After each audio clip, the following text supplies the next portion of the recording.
Welcome back to the Real Couchwives podcast, where we overanalyze all things Bravo. This week we are recapping Vanderpump Rules Season 11, Episode 10. And after an entire season of the entire cast trying to force Ariana and Tom together, only like 3 months after this giant breakup and betrayal, it finally happens. They're at 2 group events together. Surprise to no one, Ariana is upset still because it's been 3 months. And of course, this is still very raw, but apparently everyone is very shocked by this. She has rage. She has so much anger still in her heart. And we are just very confused about it, apparently. Yeah, we can't believe that she would be feeling this way still. Yes. What could be going on inside her mind? This is frustrating. Yeah, it's really upsetting. And especially, I feel like there's also this like added layer of the fact that like her dog also just had this like super traumatic like surgery, like had to have like these like skewers and instruments like removed from its body, and like that would also like heighten your emotions so much. And I feel like everybody's like, oh, this must be about the Raquel situation. I'm like, no, I think that this might also be about like Sandoval and like how he is and who he continues to be to this day. This isn't just about the 3-month-old information. This is about like the ongoing information that we have about Sandoval and who he is, and him continuing to be this awful person to Ariana. Yeah. Post breakup. But this is it. It's like, A, she's completely entitled to still feel the way that she's been feeling. She did not want to be talking to him. They keep putting her in the scenario that she doesn't want to be in. And that's why she's like having this rage. And then, yeah, he's also doing things that's making her more angry, like at the same time. Yeah. And everyone just like refuses to acknowledge the fact that like she could be doing well. She has been able to capitalize on this scenario.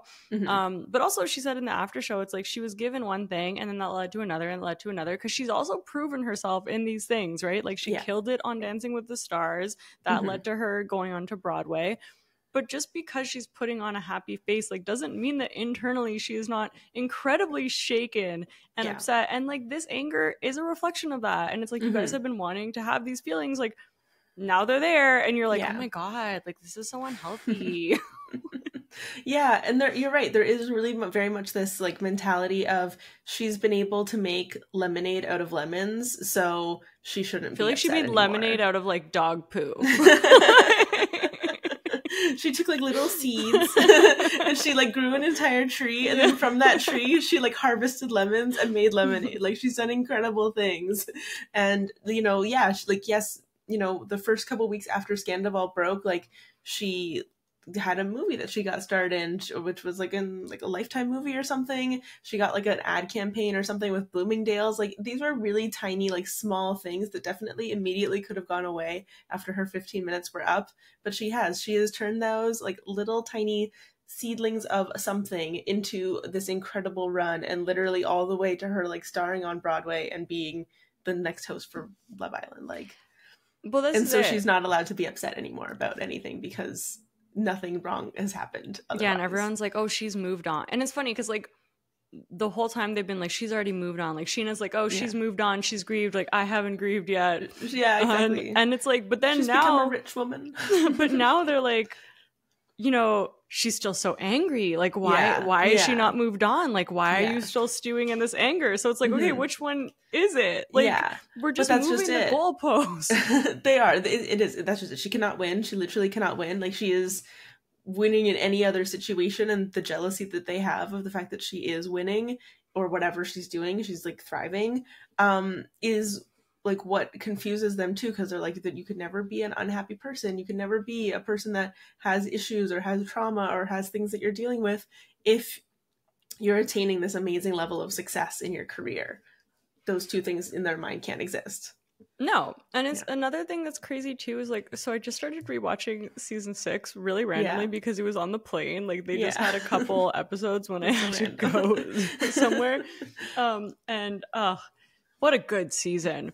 But it just like kind of reminded me like this entire show is built off of people exploding. Like, do we need to go to a montage of like Jax Taylor like screaming and yelling at everyone, at Sandoval screaming and yelling at one, at Ariana and Sandoval screaming at each other over the Jax and Brittany, that would be their couple name, fight where Ariana was backing Brittany and Sandoval was backing Tom.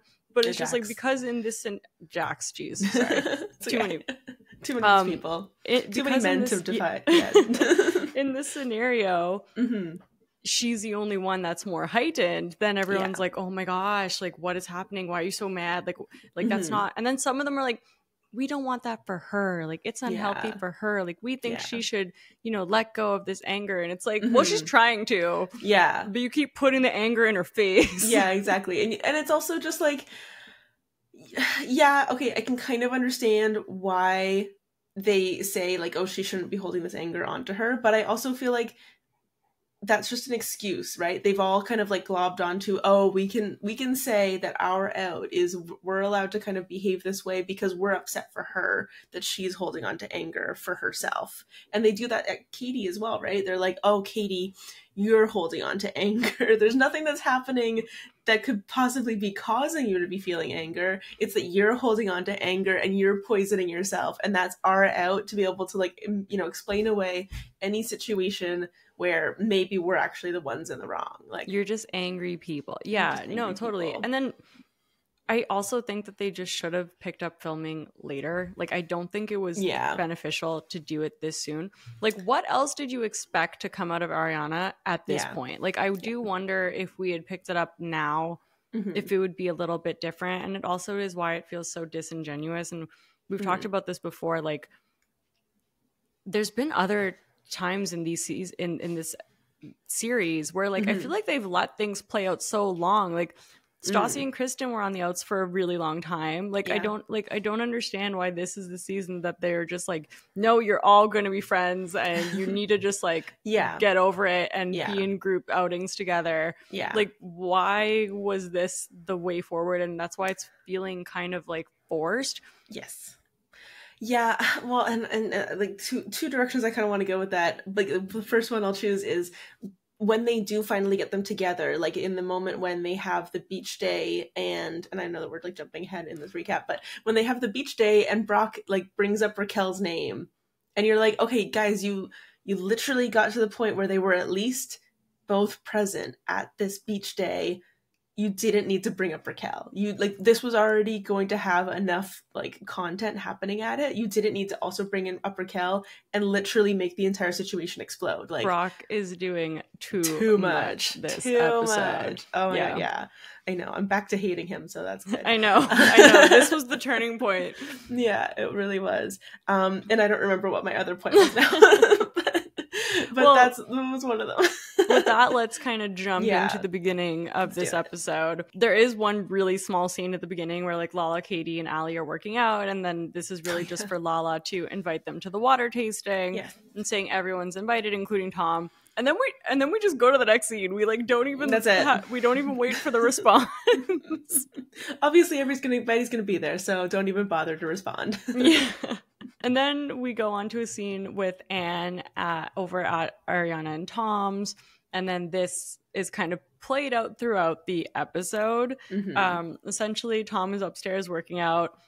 Specifically, we see the noise machine. The noise machine is on. So supposedly he's not able to hear what else is happening downstairs. There is a little kind of preamble where Anne is like, sometimes I have to clean up his like Tom's dirty socks and dirty underwear, which is like not what an assistant normally does. She's like, I don't really do like admin work anymore. Like, I feel like she was there to do admin work, and now she's just kind of become this like mediator / housekeeper. Yeah, totally. 100%. So she's like looking for other opportunities, one of which actually might be with Ariana, because she told her that she was looking for an assistant, and if she had anyone in mind. This was last episode. And then Anne is like, can I put my name in the running? Like, I would love to work for like a girl boss. You know, it was so cute, and it was nice to see Anne so excited and like come and be like, I've dressed up for you, like here I'm here to do my interview, and to know that it ended so badly and it didn't even result in Anne like getting the job makes me like a little sad. But yeah, I did a little bit of personal assistant work back in my day, and I never had to clean up underwear either. I just want to say, I wrote a lot of emails. I did a lot of dictating. That was kind of the main thing that I did. And I follow somebody on TikTok who also is a personal assistant, and they do a lot of like shopping and like errands. Like, yeah. Never are you doing well. I mean, I won't say never, because I'm sure in LA, I'm sure personal assistants have to do a lot of weird stuff. We know that some of the errands personal assistants have to do for Randall Emmett. Those were not legal. No. And so, you know. So yes, in this scenario, yes, of course, you know, if they were gonna have a formal interview where apparently she like brought her resume and stuff, probably shouldn't have happened in the house. Like, that's fair enough. Yeah. Yes. And I understand how Tom could be hurt about this, but just like, I don't know if this is mean, and maybe this means I don't know, I'm not being unbiased enough, but I don't care. Like, I don't feel bad for him. No, I don't feel bad for him at all. And that's just it. It's also like you as a employer, like, you need to employ people who, and like keep them happy, and like you need to do that work. And like if you have an assistant that's not enjoying what they're doing, they should be free to go explore other opportunities. And I can understand why you would be a little bit butthurt about the fact that like the person that they're more interested in hanging out with is your ex-girlfriend, and you think that everybody, like, he says like later on in the episode, he's like, you've gotten everybody, you've taken the entire friend group, like why don't you also just take Anne too? Or he says like that now too, actually. I think it's in his confessional. So he's like, she's already gotten all of our friends, and it's like, literally it's the opposite. It's like literally the opposite. You somehow have gotten all the friends, literally all the friends. Like, what? Yeah. And it's just like, oh, one more thing that Ariana's taking, and it's like, no, Anne, like, Anne went up to her specifically. Like, she didn't poach her. Poaching would be if she was like, hey, like, I had this opportunity for you, I know you're still working with Tom, but like, it was literally the opposite. You can't poach somebody that wants to be taken. Yeah. Like, poaching is not a thing. It's not a thing. Let's just put that out there. Just put that out there. But then, so we do find out after that, and this conversation kind of comes up throughout the episode. Anne has actually said, because now she has a podcast, right, called You Signed an NDA, that Tom is not happy about. No. But it doesn't seem like she's going into anything that she can't say, like anything that's binding in any way. I don't know, but Tom has said in the after show that she'll be hearing from his lawyers. Yeah. So threatening. Yeah. His very quick responding lawyers. I'm like, exactly. Ariana's response takes a whole 2 months to respond to an email. Yeah. But yeah, so she says like this episode was kind of weird because they talk a lot about her, but she wasn't really there. Yeah. And that's just it. Like, we don't even see her, like, because after the after effect of her having had that conversation with Ariana is that Tom tells her, like, hey, you know, let's take a little break. let's just cool off a little bit here. And apparently, like, Ariana then sees her like crying in the kitchen later on, and like, so insinuation there. Apparently, Tom had heard all of this and was kind of eavesdropping, which is really funny considering he literally bought the white noise machine so that Ariana couldn't eavesdrop on him. Yeah, exactly. And then I guess he came down on her and she was crying. I just find it really interesting that like they didn't show that scene. It might just not have been filmed though, right? Yeah, that's true. Yeah, like it might have been like later on in the day. Maybe he specifically also like did that strategically, right? He like waited until like the filming crew was gone for the day, where they were like, okay, now I'm gonna let it go. That's true. I think I'm too far in the conspiracy theory of like how production is just, but they are not giving him those. They types are of... not. They're not showing all of the scenes because we now know that from Instagram, right? Wait, can you expand on this one? Yeah. There's like a deleted scene that's like circulating on Instagram, basically of like Tom like lashing out against Ariana, and like we know that they did this last year too. In what was like originally supposed to be the series, well, maybe the series finale, maybe the season finale, depending on who you ask. Right. But when Terry and Rachel were having kind of like those conversations, apparently Tom Sandoval was like yelling at Terry a bunch of times and cursing at her, and Katie's brother, who was also there on set that day, like had to like step in like a bunch of times and tell Tom to like basically like cool it off and like stop yelling at his mom like that. Right. And they never aired those scenes. They only aired the scenes of her like Terry and I guess Rachel kind of like having the confrontation.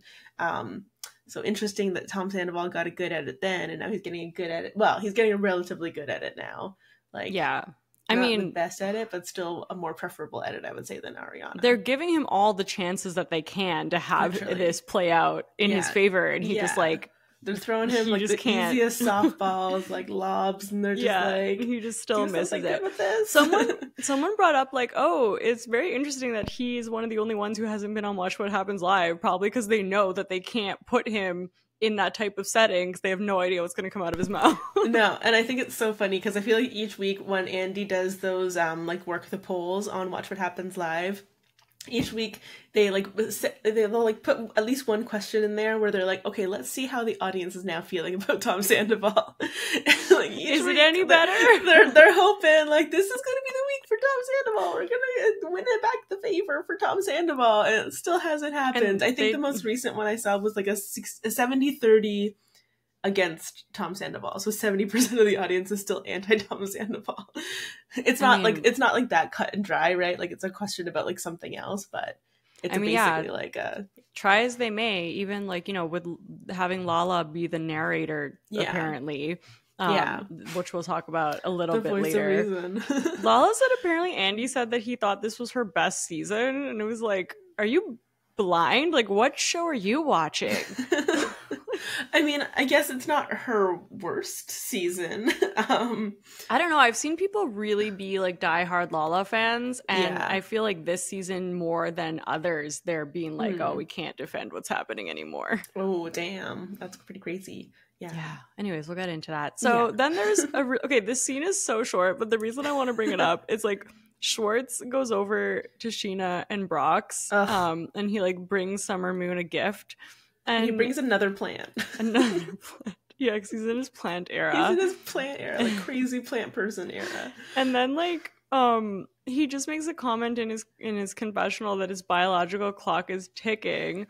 And I was just like, bro, we literally watched you not able to stop drinking or doing like whatever else for a night or for a few days when you and Katie were trying, you know, I forget what they were doing, but they were doing something that had to do with fertility. I think he needed to like up his, can we say sperm? I don't know. Is sperm allowed? I think he needed to up his sperm count. I think so. It's not a bad word. I don't know.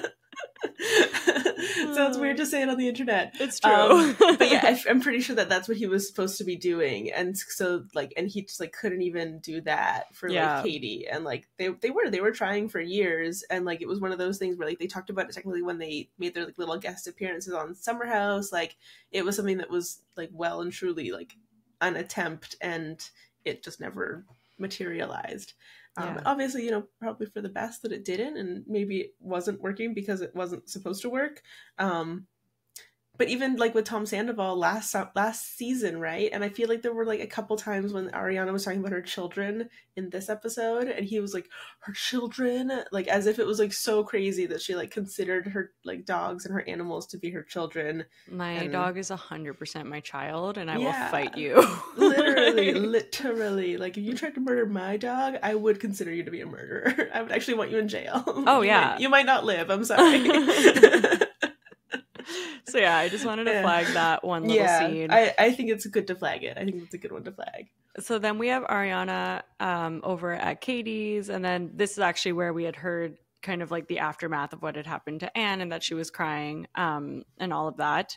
And Katie also mentions here that like, you know, people are just invading other people's privacy, and she also feels like her privacy was invaded. So this was something that happened on the last episode, right? Where we basically find out that Katie has gone home with Max Boyens,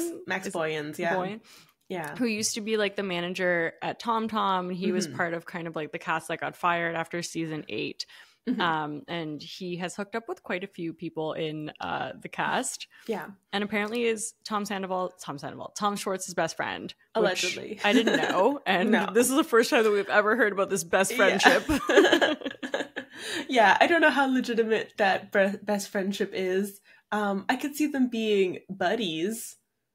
And obviously, who knows? Like, I don't know these people, but like, I don't know. I mean, they're definitely friends. And also, just to fill you in case you didn't watch last episode, the way that this was found out is that Scheana apparently has 56 people's locations that she follows. Just tracking. And she just like very casually saw, I guess, like Katie and him vibing. And then she was checking to see if Max, a grown man, got home safely. Yeah.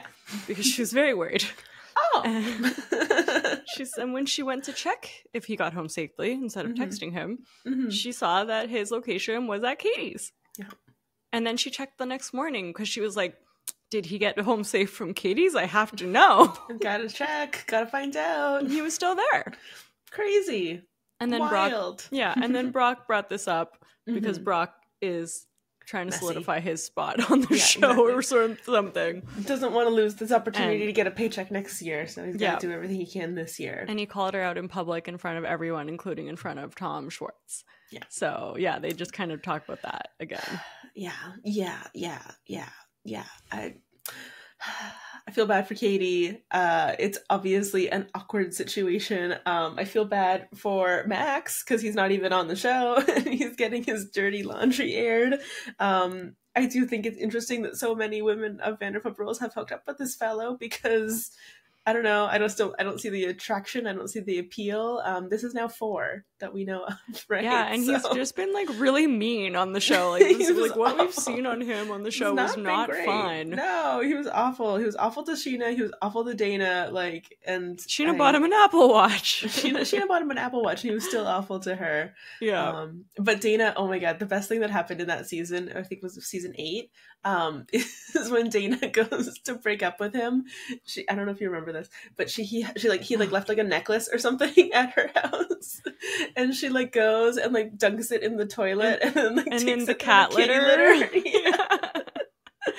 Like gives it back to him. Oh my god, A+, Dana. Well, actually, so on Katie and Dana's new podcast, they were saying that Dana was actually supposed to come and film. That's why later on at the water tasting, she's there. Oh, she was supposed to film that night at Hotel Ziggy. She was supposed to have a scene with Katie where they talk about what had happened. Oh, interesting. But I think at the end she didn't want to. Something to that effect. At first, they actually have been wanting her to come back, apparently, but they didn't want to pay her, similar to what they were doing to Peter. Oh. Which is weird. Yeah. She was also like so new still, like it only would have been her second season that she probably still wouldn't have gotten a lot of money, and she was just like, it's not great for my mental health.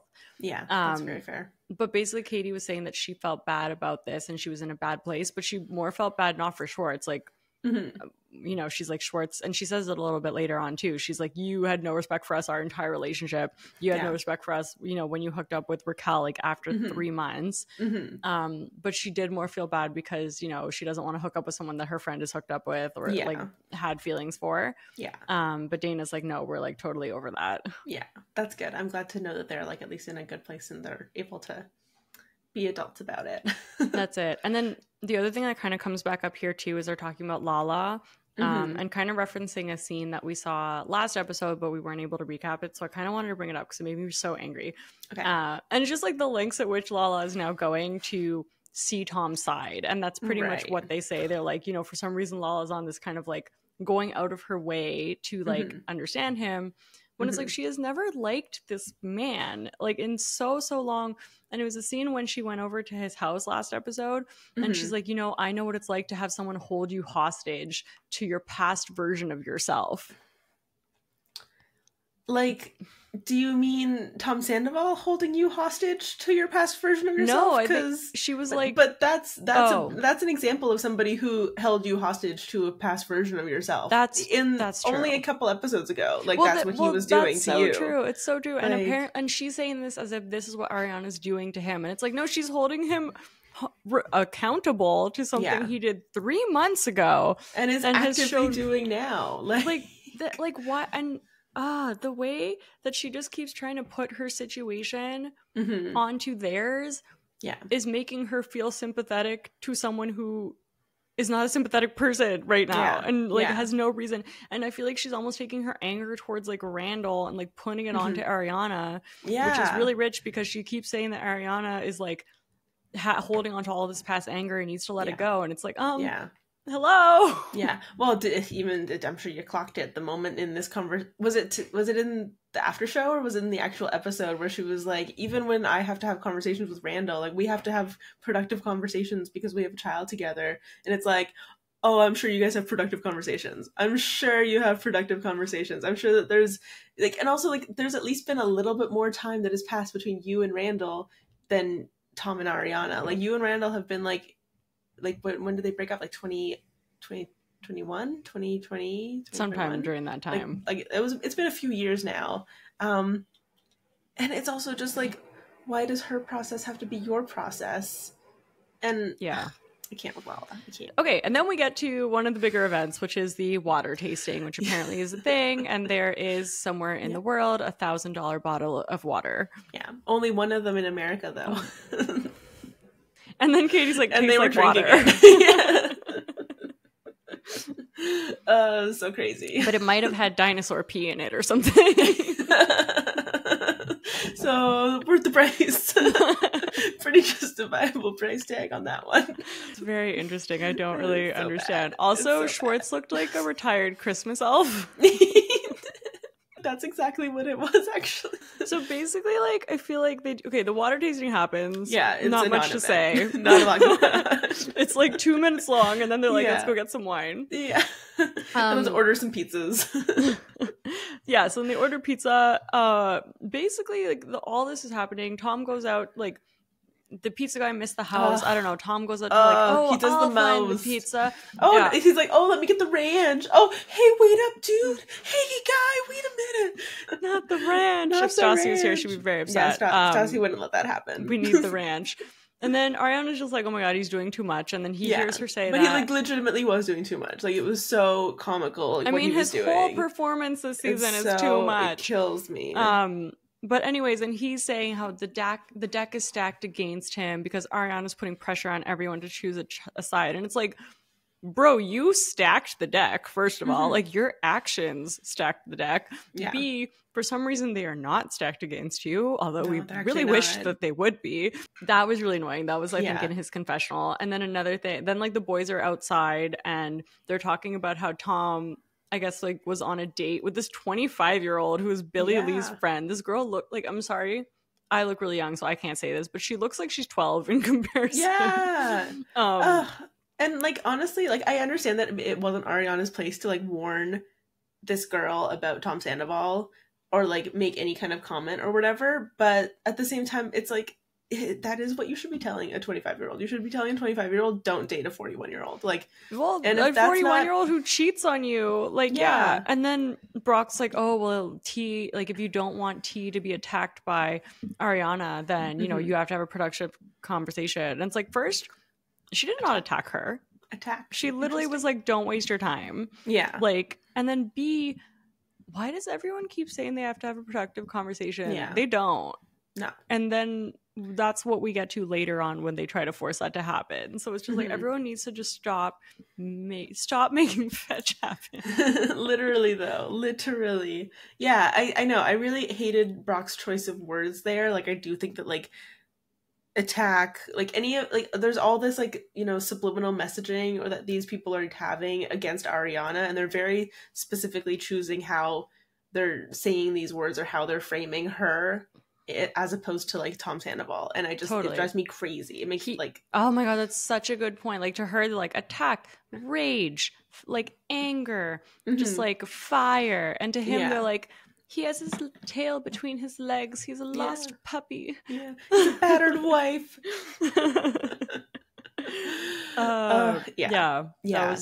That was really frustrating. It was annoying. And, like, also, maybe you should be telling your friend there, hey, don't date 25-year-olds. Maybe be a man and, like, tell your friend, maybe it's not a good idea for you to date a 25-year-old. Maybe you should man up and date, like, a normal person, like a 40-year-old, like yourself. Like, it's because he's not, like, at the like level of a 40-year-old. Like he still wants to do things that 25-year-olds are doing. I'm sure that there are 40-year-olds out there that want to like party and have a good time and like and do those things, and like you don't need to be dating somebody whose frontal lobe hasn't fully formed. Like you don't need to be going after people 15 years what is it, junior? I'm gonna think of the word for a second.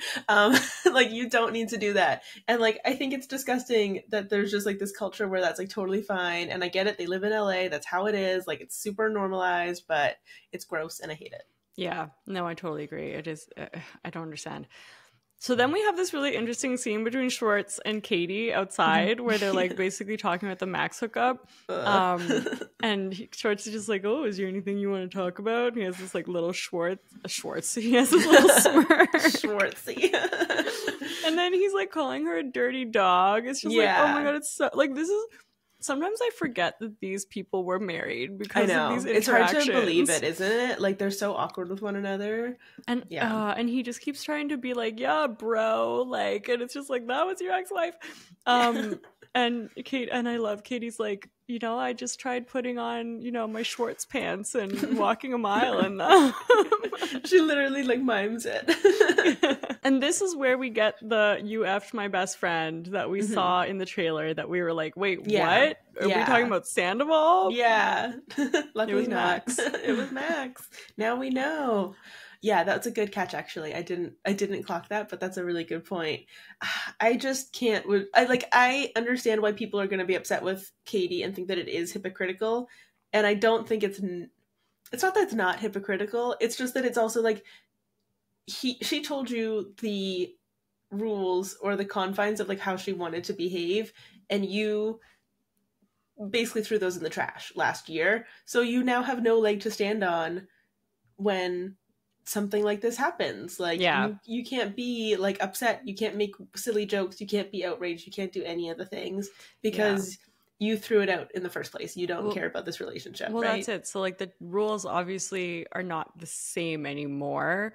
And also it is like he cheated on her so many times while they were actually together. So like it is kind of hard for him to be, and then the whole other time he's like, we're the same, like this even the playing field. And it's like, no, it didn't. No, it's not. And also like, I'm sorry, but the way that he like relished in hooking up with Raquel last year too, when he was like, it was like sticking it to the man, and I just wanted to get back at Katie, and like she's so mean to me, and she's always been the meanest girlfriend in the entire world, and she's a horrible human being, and you guys all hate her too, so you shouldn't be upset at me for doing this because everybody hates Katie.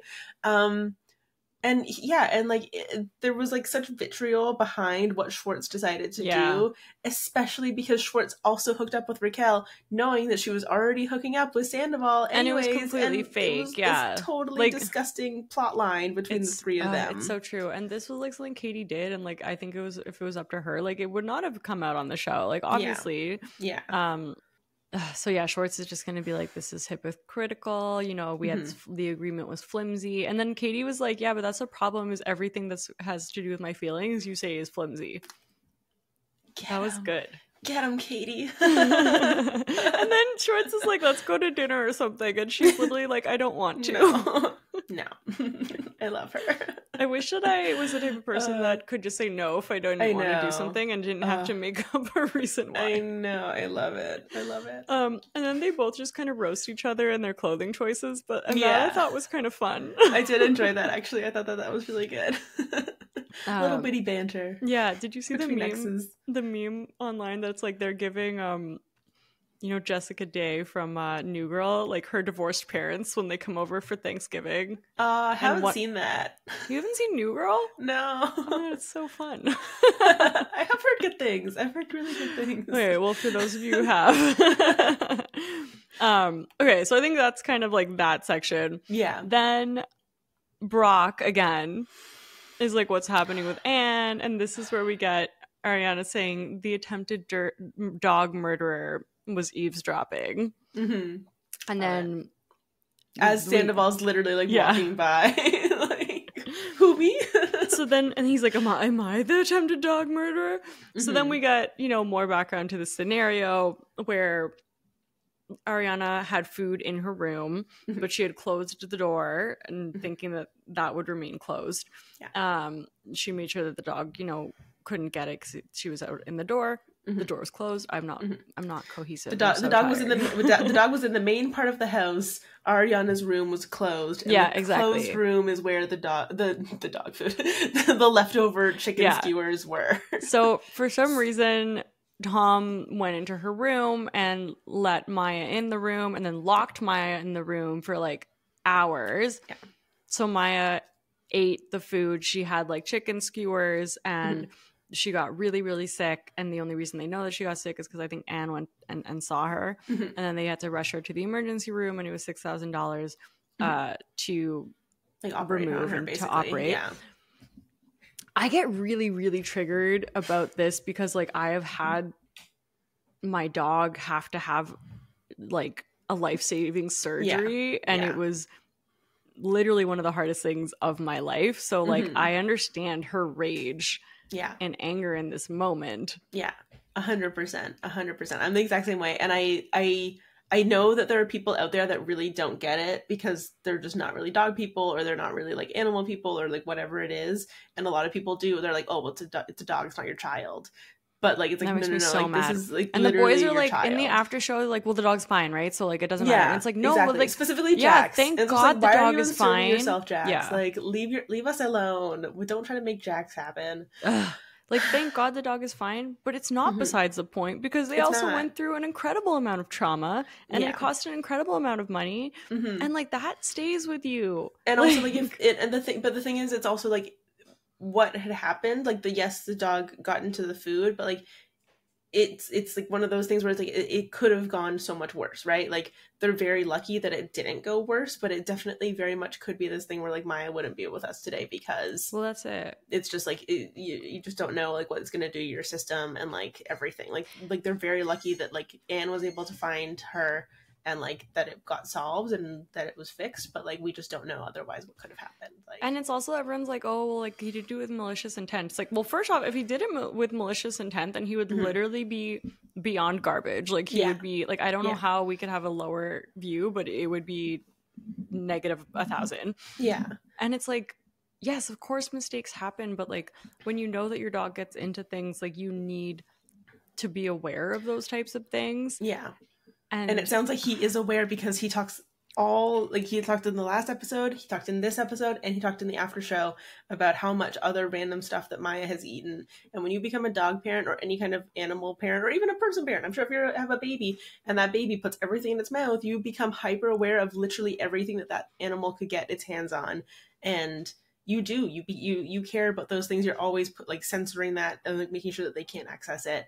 And it's just like and of course mistakes happen, you can have a moment when you're not fully aware and you're super tired or something, but like he also just doesn't seem to feel that bad about it, and he's just like problem. And this is a problem. He keeps like making excuses because, to be fair, I think it's really rude that everyone's being like, Ariana, why do you have food in your room? Like, you're disgusting. That is like so, or like Lala, like, didn't you do a garbage commercial? Like, don't you know how to throw things in the trash? It's like, okay, she says it in her confessional. She says it in the after show. It's like, be okay, more jealous. It's not that good of a read, Lala. Well, it didn't land the first time. It's not going to land the second time. Like, come on. To be 100,000% fair, though.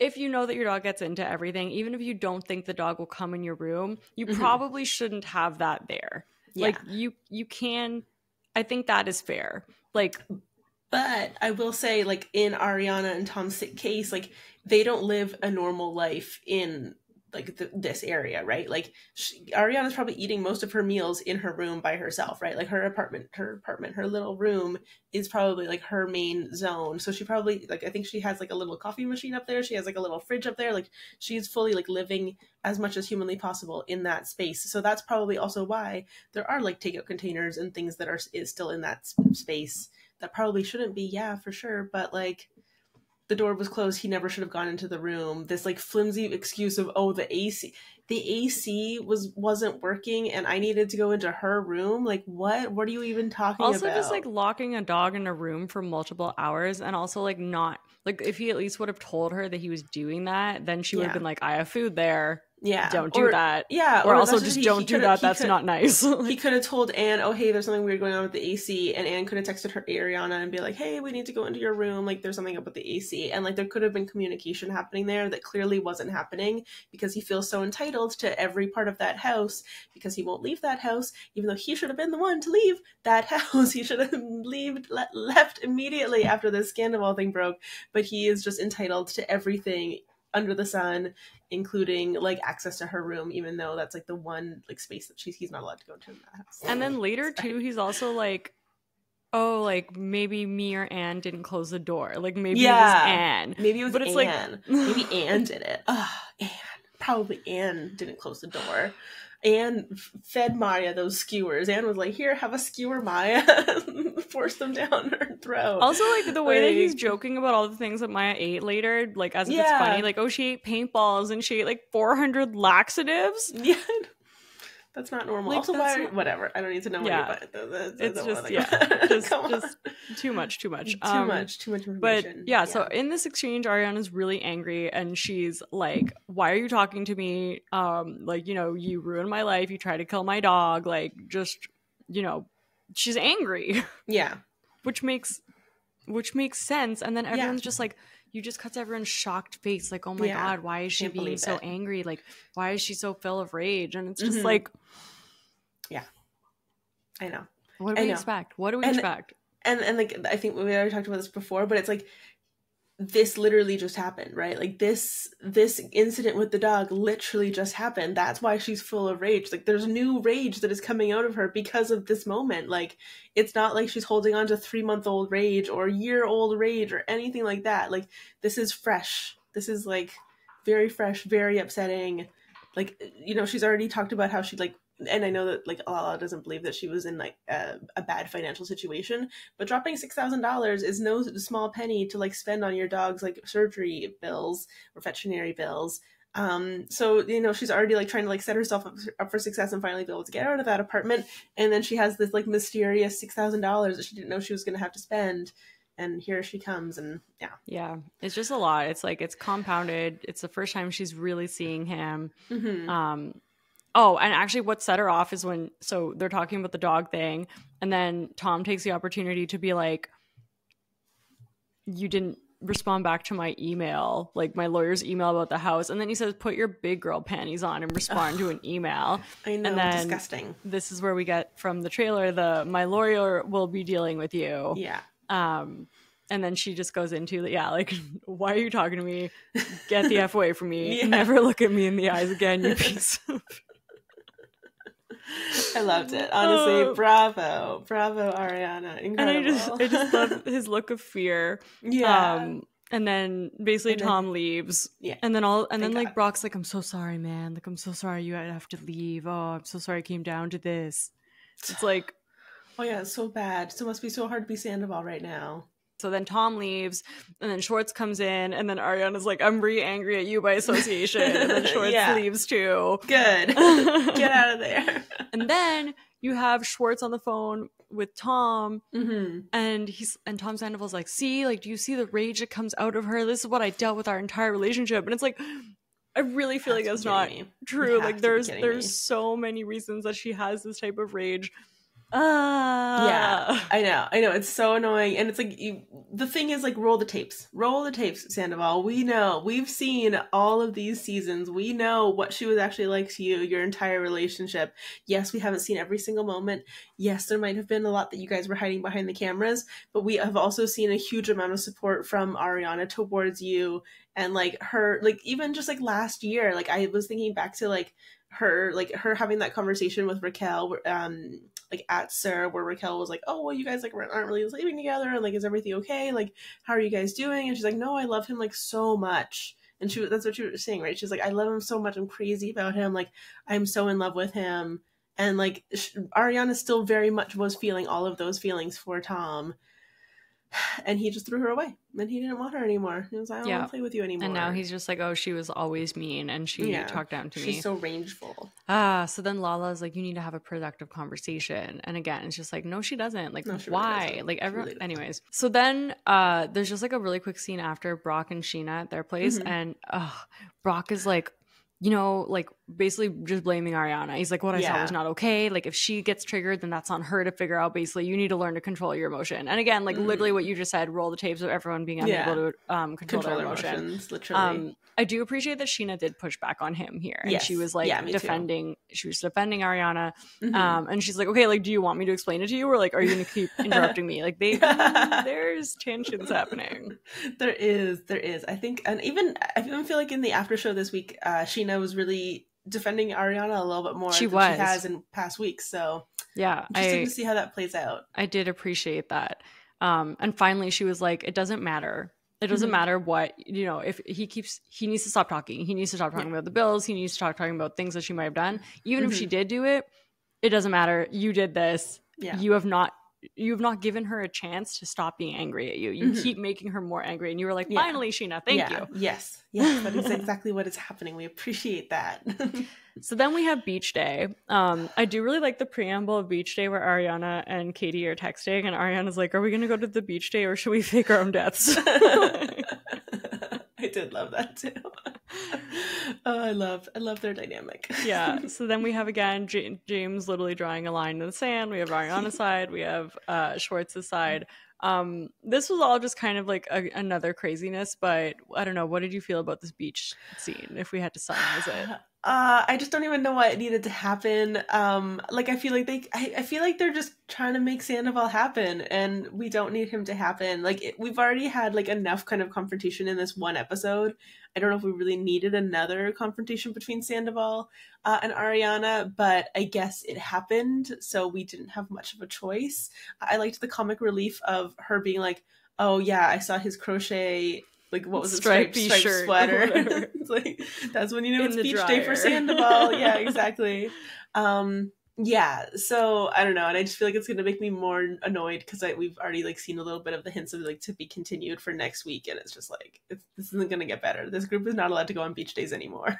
It's so true. They can't do a beach day. Not allowed. Yeah, it was just so crazy. And then like the one thing I feel like is again, like Ariana gets, you know, set off by Brock essentially because Brock brings up Raquel, and also because Tom Sandoval is talking about like going on dating things, and then Scheana says that like everyone's flirted with her, and that was a weird comment. Yeah, it was all just so weird. That. Yeah, and then Ariana was like, "Can you guys not talk about this in front of me because it's disgusting." And then again, like whenever it comes up, like Tom is just gonna throw in her face the bills thing. Like they're kind of fighting over whose dog it is.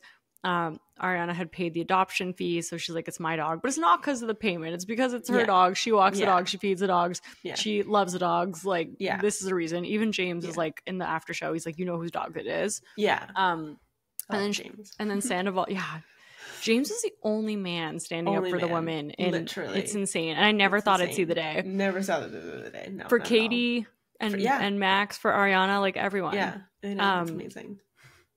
And then, but basically Sandoval's like, oh, well, to that logic, then, like, is the house mine? Because I pay all the bills. Yeah. Obviously, this is going to set her off. And again, she's like, don't speak to me.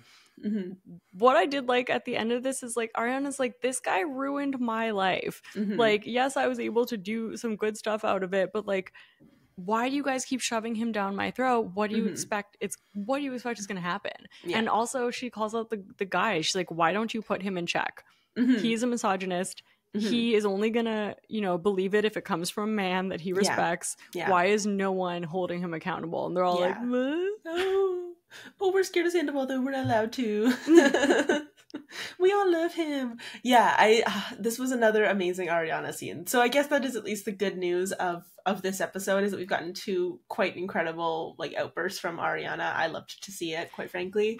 I'm upset for her that she had to be put through it, but at the same time, like this was probably the most cathartic episode that we've had in a while, because they've just been so painful and they've been so Sandoval focused and so much like on his redemption arc side of things.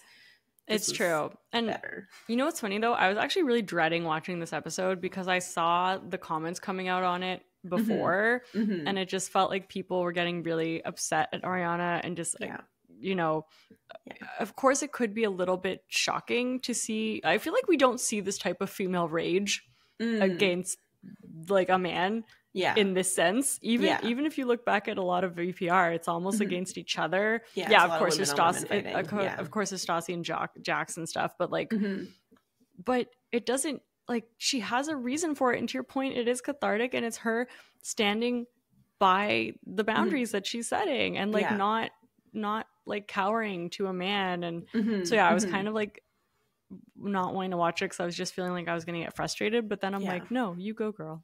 Yeah, I know. I was so pleased and so proud of Ariana for being able to stand up for herself. And I think that it was even great for her to finally be able to like voice her concerns with the group and be annoyed with the group and be able to be like, hey guys, I can tell that you're actually being pretty shitty friends right now, and let me tell you why. So I thought that was also really good. These friendships are done, man. Like I don't think they're gonna survive after it.